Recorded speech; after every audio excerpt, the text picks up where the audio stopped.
Oh boy, guys, that was a nice bite. And I got myself a bass, it looks like, on a little mountain lake up in Maryland. Guys, that's a first blade bait fish. Guys, I'm back to a blade bait, and it's a nice one. That's a pretty nice fish and a beautiful fish too. Look at the colors on that thing. Let me turn this boat around for you guys.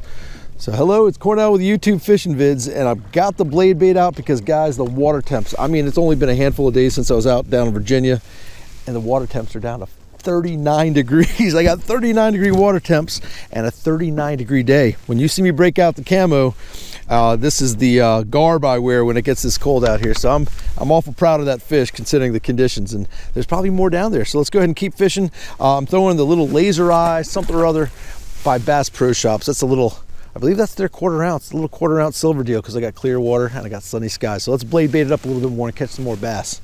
These conditions aren't that fun. It's breezy out here and 39-degree air temperature. The wind chill is down probably in the 20s, and I'm bundled up. I got the layers going on, guys, so that's the key to this time of year. Just get yourself some layers going on. If it warms up over the course of the day, you can take a few layers off, but right now this wind's blowing. I'm not taking off a darn thing. I've got the winter fleece hat on. I got all kinds of extra stuff going on to keep me warm. Surprisingly, these fish aren't that deep. They're in about 20 feet of water, so I was all the way out to 50 feet down by the dam looking around and couldn't find myself any fish, and came out here, found a little ditch. Basically, it's the old creek channel, so it's got about 14 to 15 on each side, and it drops down into a little ditch about 20 feet down, and that's where he was. So there's probably a whole bunch of fish just moving up and down that little old creek channel, just using it as a little highway, and here and there's going to be a bass ready to eat, I'm sure. Oh boy, let's see if that's a bass. That feels a little heavy. If it's a bass, it's so sluggish. I can't even imagine that's a fish. That just feels like I snagged something. If that's a fish, that's crazy, because it's just not fighting in 39-degree water temperature, guys. I saw, oh no, what is that? What the hell? What the hell is that? Oh my gosh, guys, I found someone's rod sleeve. Isn't that crazy? That is nuts. I got a rod sleeve to take home with me. That's crazy. Bright yellow rod sleeve. Boy, that put up a heck of a fight. Not really a fight, just dead weight. But geez, what a weird thing that is to pull up.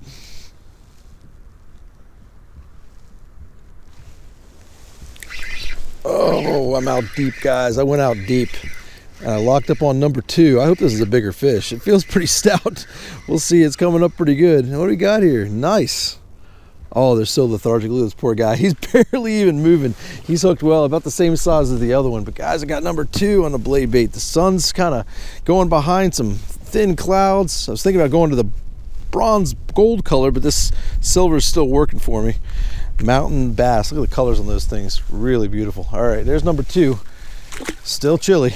All right, this is the coldest I've fished so far this season. It's pretty brutal out here. The wind's still blowing. It's not too bad, but it's keeping things pretty brisk. The sun's pretty much dipped behind this little mountain over here, so I've got only a couple minutes to try and catch one more fish. It's a short and sweet afternoon. A couple fish when it's 39-degree water temperature, guys. Any fish is a good fish, so I'm real happy with that. So let's see if we can get one more before we call it a night. All right, guys, I found him. The wind has stopped just enough for me to see where my little bubble line is, and there are a bunch of fish right here, so I just hope they bite. This might be my last chance to catch a fish or two, so let's see what I can do. Oh boy, that fitted on the fall. Guys, I know you saw that. I just literally threw right into the spot where I saw the fish, and I didn't even get it to the bottom before this fish snatched it. Wow, that's a really nice little bite. Oh my gosh, let's see what I got. I think he ate it on the fall. It might be a crappie. Let's see if it's a bass. And it's a school of crappie. There we go. Species number 2. Guys, how many times have I done that in the past few videos? That's what I just went over. A whole school of crappie and a bunch of them too. Nice little fish, but that makes 3 fish for the day. There he goes. So I got these gloves on, so dexterity is gone. Nice little crappie though, guys, on the blade bait.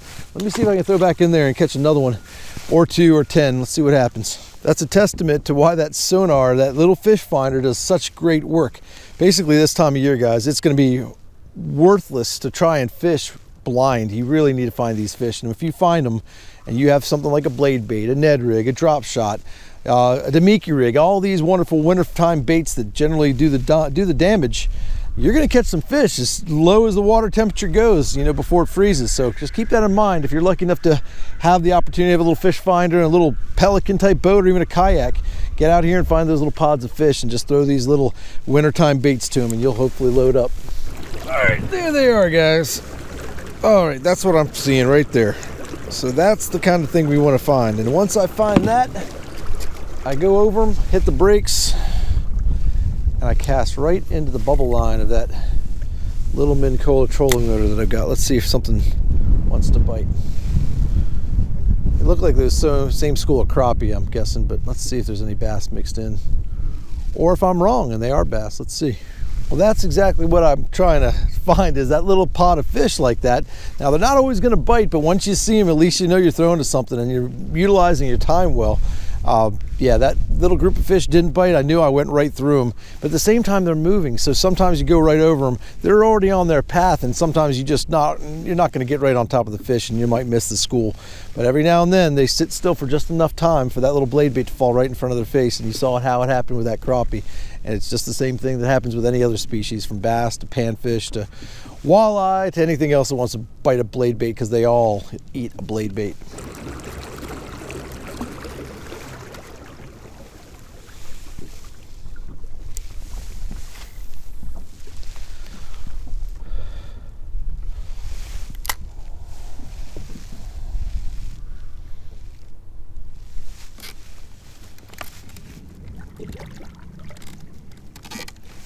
There we go. Oh, beautiful. Right on top of the mark that I saw. Exactly what I'm talking about, guys. I hit the brakes, threw right to it. And I don't know what it is yet, but let's find out. Maybe another crappie? Let's see. Yep, another crappie. All right, 2 bass and 2 decent. That's a decent crappie right there. Guys, I'm telling you, mark them, cast, and catch. I'm telling you, that is the trick right there. How fun is that? Beautiful crappie. All right, cool. So let's keep doing that. That wasn't even a big school. There was literally only 2 marks where I saw that. I hit the brakes, turned around, threw right back into the bubble line again, caught another little crappie.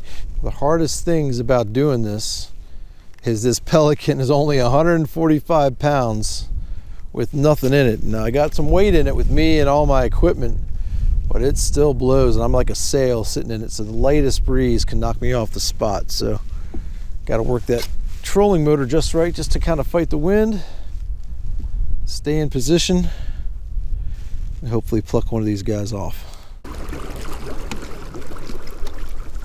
All right, guys, here we go. We got a big old school right behind the boat. Let's see if they're going to stick around long enough for my blade bait to get down to them. Bunch of fish. They look like crappie, but it's worth a try. Oh, there he is. It worked. Just like that, guys. It is the coolest thing ever, I'm telling you. Yep, just another crappie. It looks like nothing big. Wow, that's 3 crappie. I know, guys. I should have absolutely brought the stringer, but you know what? I'm just trying to catch some fish and have some fun. One of these days I'll do that, and I'll cook up that blackened fish sandwich for you and show that routine off again. But in the meantime, that's 2 bass and 3 crappie. And I'm going right on top of them and plucking them off. Pretty fun.